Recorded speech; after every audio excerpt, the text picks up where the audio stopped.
Feels bloody magic having a fire going.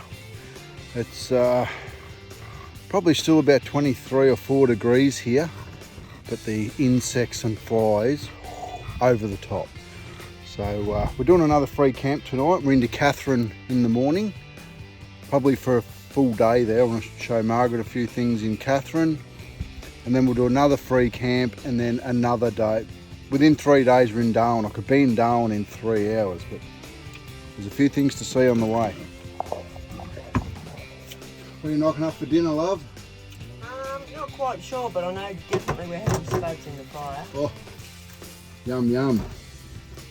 Hey, yeah. So down at our last camp, we weren't far from the border, and you're not allowed to take things like honey or fruit or vegetables or anything like that into WA. So our last night's camp, people that were going that way, we're throwing bags of fruit and bloody spuds and jars of honey and avocados and all sorts of things around. So we ended up with bloody a fair bit of stuff. And in the Northern Territory, coming from WA Northern Territory, there's no rules other than get rid of your fruit. So we ate our fruit before we got to the border, and yeah, we ended up with a fair bit of free stuff, which was great. I think it's called pay it forward, because at the border you've got to throw it in the bin. So they gave it to us for free, eh, mate? Pretty much had my home delivering shopping. It was good. Yeah, so it is nice to have a fire. You would have just seen on the drone what the camp's like. It's pretty average, but compared to where we've been staying, but we're in nature, we're in the bush. There is crocodiles potentially in that water. I'm not sure. That's what the signs say that, but I doubt it, because if you've seen on the drone, the water runs out both ways. This is stagnant water, and it hasn't been flooded here for 8 months or so. So not, a few k's over at Victoria River, 100% there's crocodiles. The people that we spoke to earlier that were coming off that bridge that we were on where we flew the drone over, they said that they'd just seen a 3.5 to 4 metre croc that come out from under that bridge that we were standing on.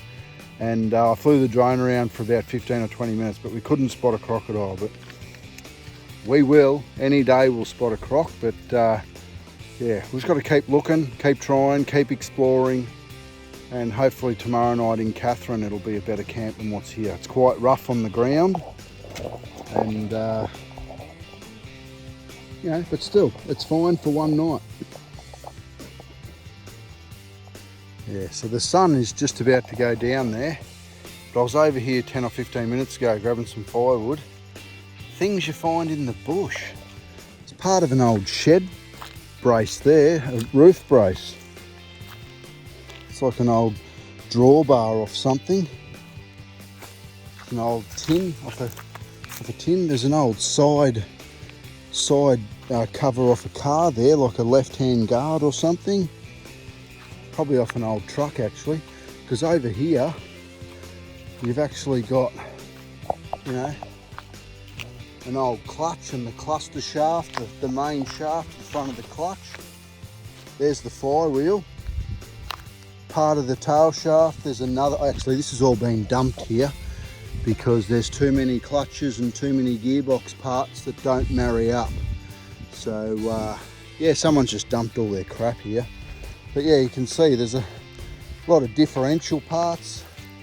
It's an old spider wheel where you have to muck around for ages lining your dual wheels up. There's more parts out of gearboxes and clutches, the battery box. There's the air cleaner, maybe part of the dashboard. This is the gearbox where the bell house, that's the lower bell housing where the flywheel and all that would have spun around. Part of the water pump system. There's an old axle there that's broken, a broken axle. So, there's even an old conrod there out of the middle of an engine. Those of you that don't know, this is where the piston goes on this end, and the lower cap and the crankshaft runs through there. And that's the thing that dances up and down, up and down, up and down inside your engine. That where the combustion chamber happens on top of the piston. But there's the old bloody bit of a leaf spring there, the pinion shaft, idler arm, pitman arm setup. Yeah, wow. You wouldn't know what you're likely to find out in the bush, but just for YouTube, I thought I'd throw that little bit of trivia on there. There's obviously a bit of firewood being left here, which is handy when you get to camp. That's some sort of tow rig there. It's yeah, a tow rig bar for something. That looks like, oh, that's a brake drum off a very early Holden of some sort of brake drum. You can see our camp over there. You would have seen all this from the air with the drone, but yeah, this is what you'd call probably the worst camp that we've had since we've been on the road. They've all been fair to good. This one is what I would call poor. It's just rough ground, everything gets dirty, and you know, the river's stagnant, so therefore there's probably high probability of mozzies tonight.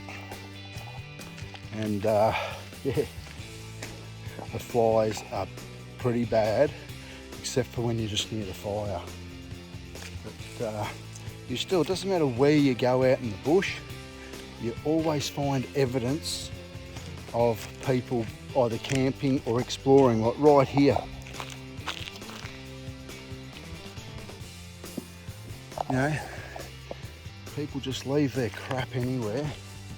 That's what they do, but not all, most of them are bloody brilliant, but the odd one leaves their shit laying around. Yeah, makes everyone look bad, but it is what it is. Fire's going good. Spud's in the fire, so the cook says. And it's going to be another good night. Early to bed, early to rise. And we'll get into Katherine tomorrow. The Katherine Gorges, there's river cruises, there's helicopter flights that I know I can get on over there. I've been on them.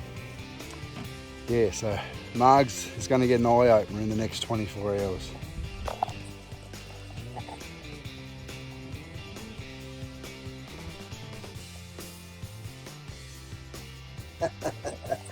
Oh, she looks after me.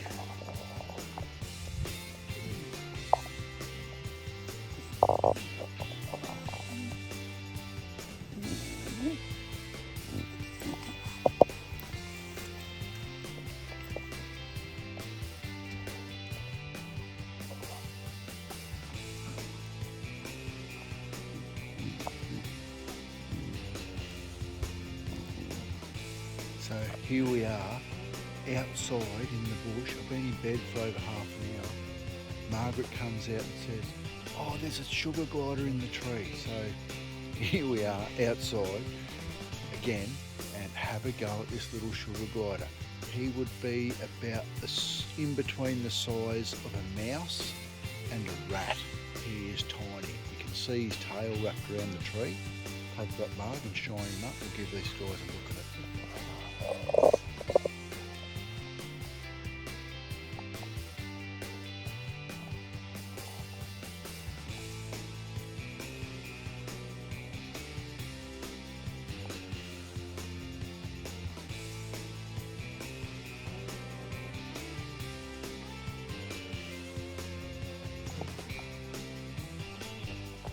What'd you feed him, Mark? Well, I've got some honey and bread there, but hasn't come down yet. Honey and bread normally does the trick. Just bread alone, but when you put honey on it, makes them, yeah, they love it.